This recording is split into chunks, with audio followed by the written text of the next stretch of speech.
Bismillahirrahmanirrahim. Assalamualaikum warahmatullahi wabarakatuh. Selamat pagi teman-teman semuanya. Apa kabar? Semoga sehat ya. Alhamdulillah hari ini di Jogja cerah ceria. Semoga secerah hati teman-teman semuanya yang saat ini sedang melakukan berbagai aktivitas baik di rumah maupun di tempat kerja atau bahkan di tempat-tempat lain. Semoga lancar, semoga semua diberkahi Allah Subhanahu wa taala.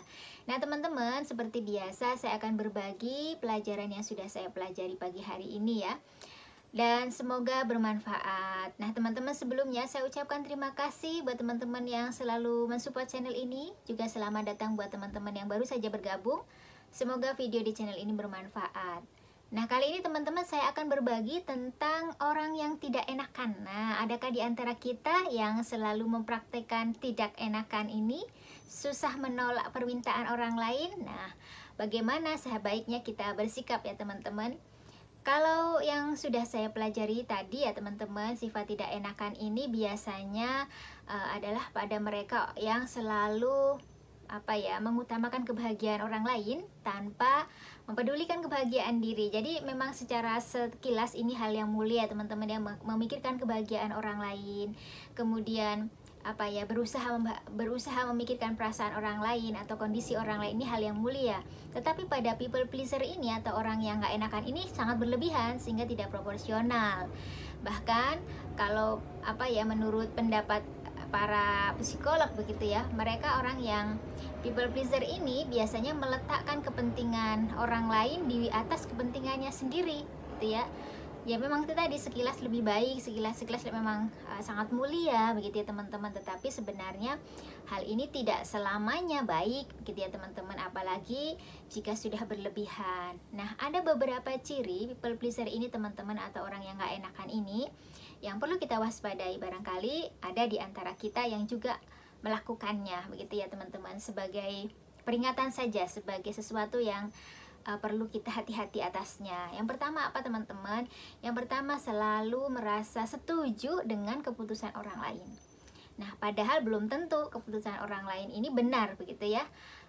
Kita setuju dengan keputusan orang lain jika memang kita setuju. Kalau tidak ya kita harus bilang tidak gitu ya, karena itu menyangkut kepentingan kita juga di sana, menyangkut pendirian kita dan sikap kita. Nah, orang-orang yang nggak enakan ini susah untuk bersikap. Mereka mengikuti apa kata orang kebanyakan. Mereka mengatakan iya pada orang-orang yang banyak mengatakan iya, atau mengatakan tidak pada orang-orang yang banyak mengatakan tidak gitu. Jadi biasanya orang-orang yang nggak enakan ini akan mengikuti suara mayoritas dan takut menjadi berbeda.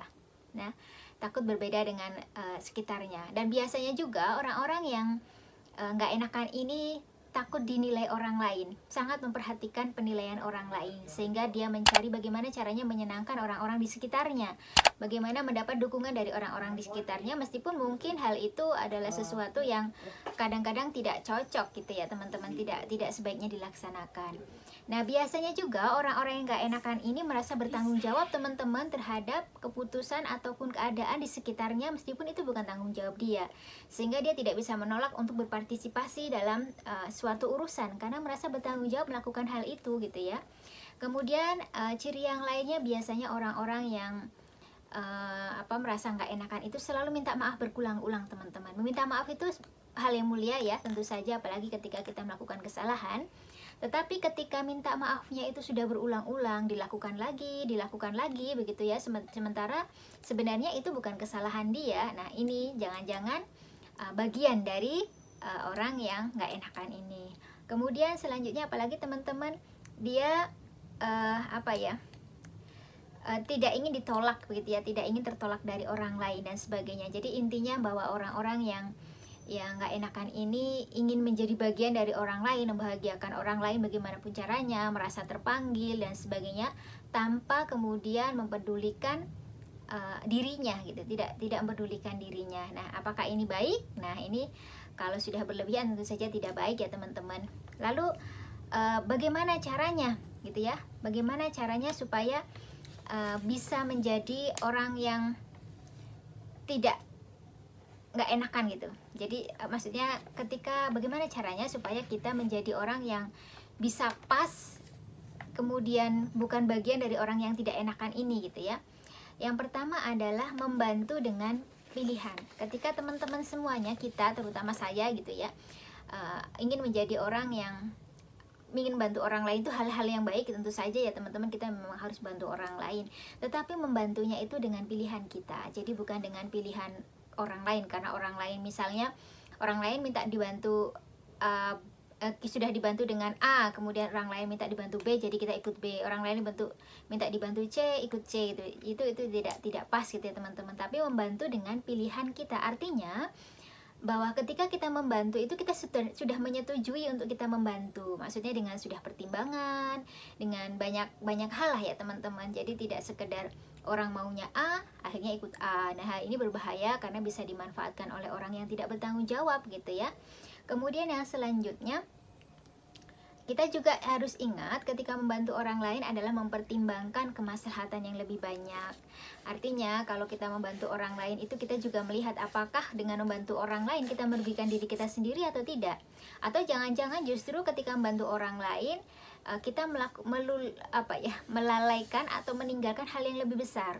Jadi misal begini teman-teman, ketika kita punya kepentingan yang besar, kemudian ada orang lain yang membutuhkan bantuan kita dengan kepentingan yang lebih kecil, memang yang sebenarnya begitu ya teman-teman, bukan karena kita berkepentingan di sana jadi nampak besar, tidak gitu ya. Nah, kita bisa memutuskan mana yang prioritas gitu ya. Kalau memang prioritasnya urusan kita yang lebih penting, maka kita harus meninggalkan urusan orang lain gitu.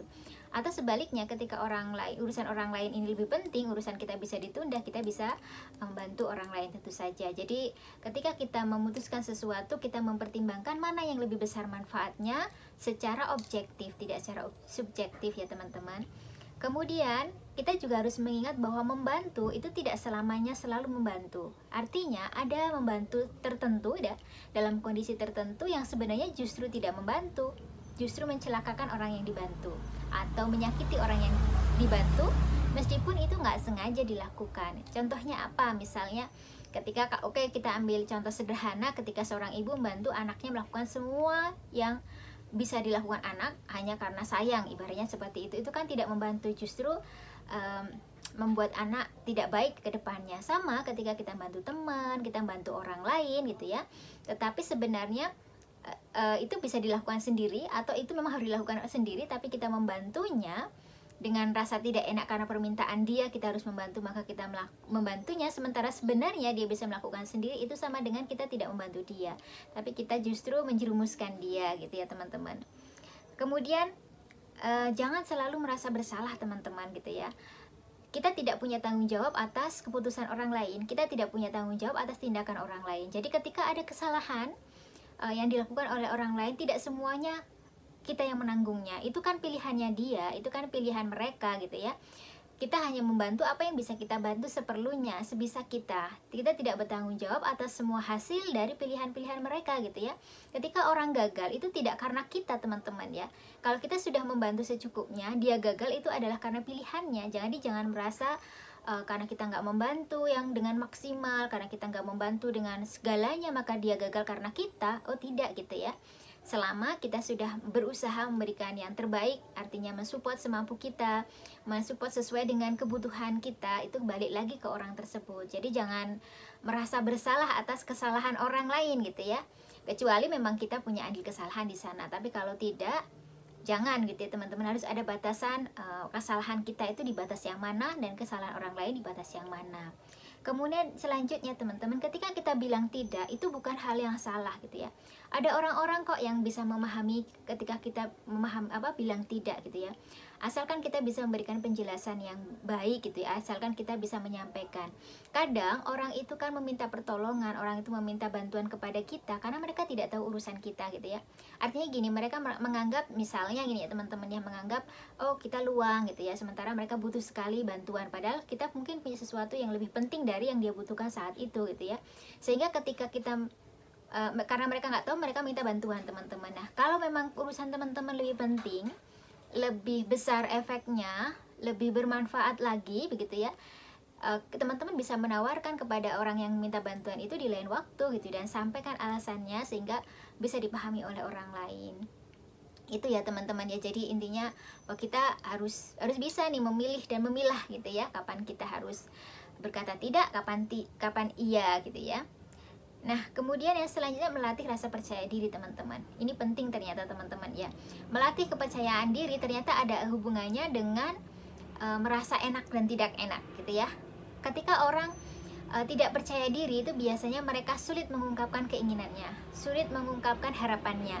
Nah, dengan kita berlatih percaya diri, kita yakin bahwa yang kita lakukan adalah yang terbaik, maka kita bisa menolak orang lain ketika memang saat itu perlu ditolak begitu ya. Jadi intinya teman-teman, merasa tidak enakan itu tidak selalu benar, juga tidak selalu salah. Artinya memang kadang-kadang kita memang harus mengiyakan apa yang diminta orang lain. Tetapi ketika kita sudah berlebihan untuk selalu mengiyakan, ini yang menjadi PR buat kita. Jangan-jangan ada yang salah gitu. Jangan-jangan justru mengiyakan kita itu tidak pada tempatnya. Nah, mungkin ya dengan sharing ini teman-teman, sebenarnya saya mengingatkan diri saya sendiri juga untuk lebih baik lagi gitu ya, untuk bisa memilih dan memilah kapan kita harus tegas, kapan kita harus menolak, kapan kita harus bilang iya, kapan kita bilang tidak begitu ya. Sehingga masing-masing orang itu tertolong, tidak hanya kita sebagai orang yang dimintai tolong, juga pada orang yang meminta tolong. Mungkin itu ya teman-teman untuk sharing kali ini, semoga bermanfaat. Silahkan bisa ditambahkan jika teman-teman mau menambahkan, silahkan ditambahkan di kolom komen. Mohon maaf jika ada salahnya, jika ada benarnya semata-mata dari Allah Subhanahu wa Ta'ala. Sekali lagi terima kasih sudah menonton video ini. Assalamualaikum warahmatullahi wabarakatuh.